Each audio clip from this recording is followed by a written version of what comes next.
Adulto e maduro não são a mesma coisa. Essa confusão atravessa gerações. Nós temos a ideia de que nós vamos crescer e em algum momento nós vamos chegar lá, como consequência automática do tempo.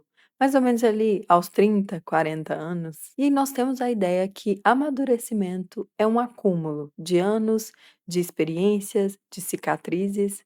Mas eu tenho certeza que você conhece alguém de 40, 50 anos que age como criança quando alguma coisa não sai conforme a pessoa planejou. Ou alguém de 25 que tem uma solidez interior que a maioria das pessoas que você conhece não tem. Hoje eu vou te explicar sinais identificáveis e claros da maturidade, não como uma lista de perfeição, mas como um mapa para que nós possamos seguir. Eu sou a doutora Andressa Giuliani, médica e terapeuta, e esse canal é sobre comportamento humano, saúde mental e desenvolvimento da personalidade. Já vou te convidar para curtir esse vídeo e compartilhar com quem você achar que pode ser necessário.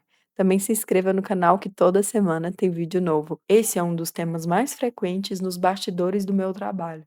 As pessoas me procuram com desejo genuíno de ter mais inteligência emocional, de ser mais estável do ponto de vista afetivo, de conseguir tomar decisões com menos impulsividade, enfim, de ser uma pessoa madura. No fundo, todos nós temos esse anseio. E eu já te adianto, antes de apresentar os sinais, que ser maduro não é não sentir as coisas, porque muita gente tem essa ideia que uma pessoa madura, ela é plena, ela não tem sentimentos, ela é super controlada. Não, o maduro sente, mas age bem a partir desse sentir. Já o imaturo, que seria o contrário, é alguém que ficou paralisado, preso em uma fase específica da vida, normalmente infância ou adolescência, e isso retarda o desenvolvimento da sua personalidade. A primeira característica de alguém maduro é a capacidade de assimilar as próprias experiências, ou seja, de refletir com muita realidade sobre os acontecimentos bons e ruins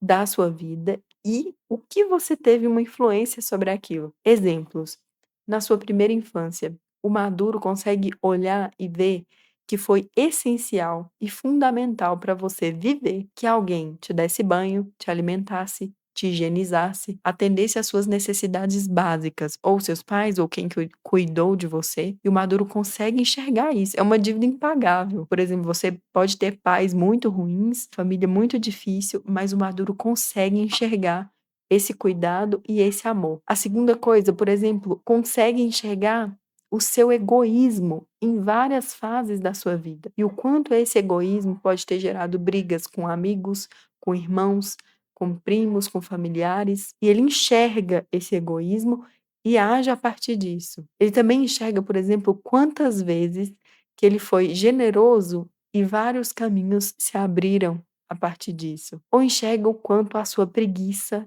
já acumulou fracassos ali no estudo, no trabalho e já roubou muita coisa do seu futuro. Por que eu estou dizendo isso? O maduro olha para as coisas com realidade e assume responsabilidades. O imaturo não. Tudo é sempre culpa das circunstâncias, tudo é sempre culpa do outro. São as pessoas que não me fizeram bem o suficiente, mesmo elas não tendo condições de me fazer bem. São as coisas que não deram certo para mim.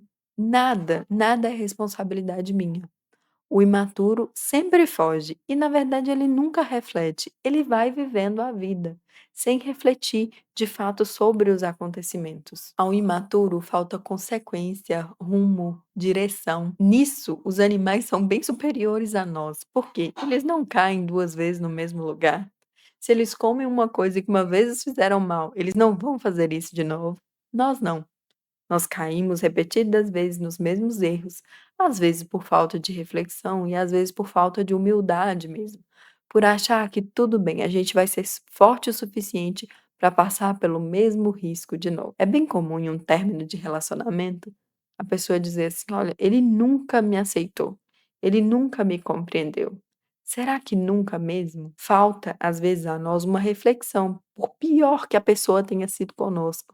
Uma reflexão de quais que foram as minhas atitudes que levaram aquele relacionamento ser tão ruim, porque a gente sempre pode melhorar. Eu já vou emendar aqui no segundo sinal de maturidade, que é a capacidade de reconhecer os próprios erros. E isso é muito importante. Quantas vezes a gente escuta: "Eu não mato, eu não roubo, eu não passo a perna em ninguém, eu sou uma pessoa boa". Gente, só diz que é fácil ser bom quem nunca tentou ser bom de verdade. Não matar, não roubar, não passar a perna nos outros é o básico do básico da convivência social. Ser bom, ter bondade é muito maior.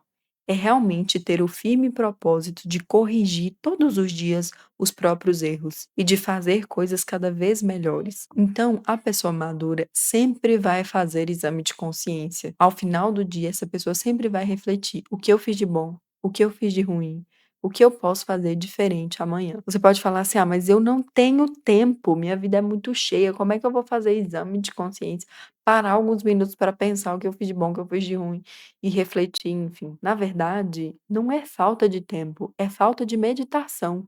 Justamente por não meditar, que os nossos dias são completamente caóticos, desorganizados e, assim, inconsequentes. Se a gente conseguisse meditar sobre a nossa vida, nós teríamos mais tempo. É justamente o caminho contrário. O terceiro sinal seria viver de convicções, superando os impulsos. Porque o problema dos impulsos, o problema de viver guiado pelos sentimentos, é que eles são extremamente voláteis e variáveis. Eu posso sair daqui para poder, por exemplo, atender o meu filho que está chorando. Aí no caminho eu vou e tropeço, bato meu dedinho, aí eu fico com raiva, aí eu acho a vida injusta porque eu tenho que cuidar do meu filho.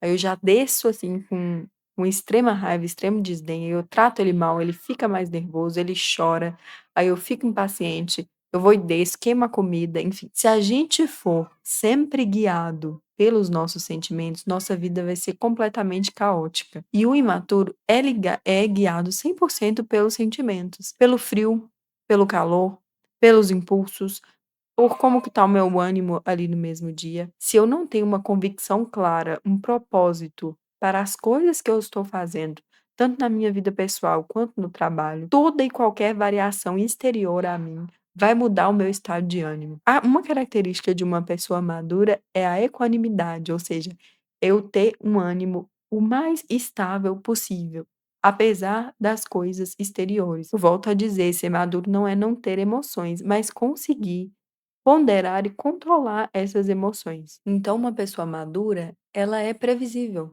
O comportamento dela é previsível. Quando você lida com uma pessoa imatura, você nunca sabe o que esperar. Você nunca sabe se ela vai agir muito bem ou muito mal. Você sempre está ali pisando em ovos. Então, nós precisamos buscar cada vez mais essa estabilidade de comportamento. Um outro ponto: dominar-se a si mesmo. Tem uma ideia moderna que eu acho um absurdo, que as pessoas dizem que você tem que dizer sim aos seus desejos, você tem que abraçar aquilo que você quer, você não pode ir contra as suas aspirações. Gente, isso é uma passagem comprada para o fundo do poço.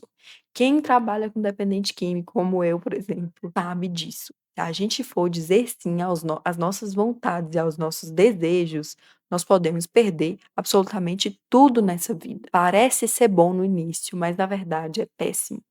Então nós precisamos sim dominar a nós mesmos. O máximo que nós conseguimos, nós precisamos ser senhores, tomar as rédeas da nossa vida, e não os nossos desejos, nossos sentimentos, e não a nos permitir não existe isso. Isso é uma ilusão, me escuta, tá? Nós precisamos dominar a área da nossa alimentação, nós precisamos dominar a área da nossa sexualidade, nós precisamos dominar o quanto que a gente compra, nós precisamos dominar a nossa raiva, os nossos ímpetos perante as pessoas, tudo isso precisa de domínio próprio. E quanto mais domínio uma pessoa tem sobre si, mais escolha ela faz. Quanto menos domínio ela tem sobre si, mais escrava ela é daquilo que ela sente. Então, muita gente diz que não é espontâneo, que é antinatural não seguir as próprias vontades. Isso aí é uma balela enorme. Não caia nessa. E, inclusive, nós precisamos dominar a nossa imaginação, tanto para um lado ruim quanto para um lado teoricamente bom. Por quê? Para um lado ruim, a imaginação pode me levar à ansiedade. Eu sinto uma dor no peito, e aí eu vou imaginando, e aí eu já tô pensando que eu tenho um infarto, eu já tô ansiosa por isso, eu vou morrer, o que que vai acontecer, enfim. E daqui a pouco eu tô com uma crise de ansiedade, porque eu dei vazão para essa imaginação. Ou, por exemplo, eu tô com um nódulo, um carocinho aqui na mão, E aí eu olho, já penso que é um câncer, já vou pensando na quimioterapia que eu tenho que fazer, o que que vai ser dos meus filhos, não sei. A imaginação gera ansiedade e ela gera um sofrimento, assim, desnecessário. A gente já tem sofrimentos na nossa vida. E por outro lado também, por exemplo, eu olho um colega de trabalho, aí eu acho ele interessante. Eu vou olhando e vou chegando na minha casa, fico imaginando, imaginando, imaginando, imaginando. Daqui a pouco a minha imaginação contribuiu para que eu caísse na infidelidade. Então nós precisamos nos dominar sim e dominar a nossa imaginação também. Quinto sinal, vencer o próprio temperamento. Vocês sabem que cada um de nós nasce com um temperamento específico. E com esse temperamento nós temos tendências para uma coisa ou para outra. Por exemplo, tem gente que tem um temperamento mais impulsivo. Tem gente que tem um temperamento mais apático, mais parado. Quem tem o temperamento mais impulsivo e não o domina, gasta toda a sua energia nas explosões, nas raivas, e não sobra energia para trabalhar bem, para estudar, para dar atenção à família. Quem tem um temperamento apático e não trabalha isso, é uma pessoa que a vida toda vai ser de preguiça e desleixo, que não vai conseguir nada. Então nós precisamos trabalhar as nossas más tendências e lutar contra essas más tendências do nosso próprio temperamento. Às vezes eu sou uma pessoa que não preciso lutar contra explosões de raiva, porque assim, eu naturalmente já sou calma, mas eu preciso lutar contra a minha preguiça. Então nós precisamos conhecer o nosso temperamento e lutar para que nós possamos superar esses defeitos dominantes de cada um de nós. Isso é muito, muito interessante. É reconhecer quem nós somos para nos tornarmos quem a gente quer ser. Então a maturidade, ela exige sacrifício e disciplina.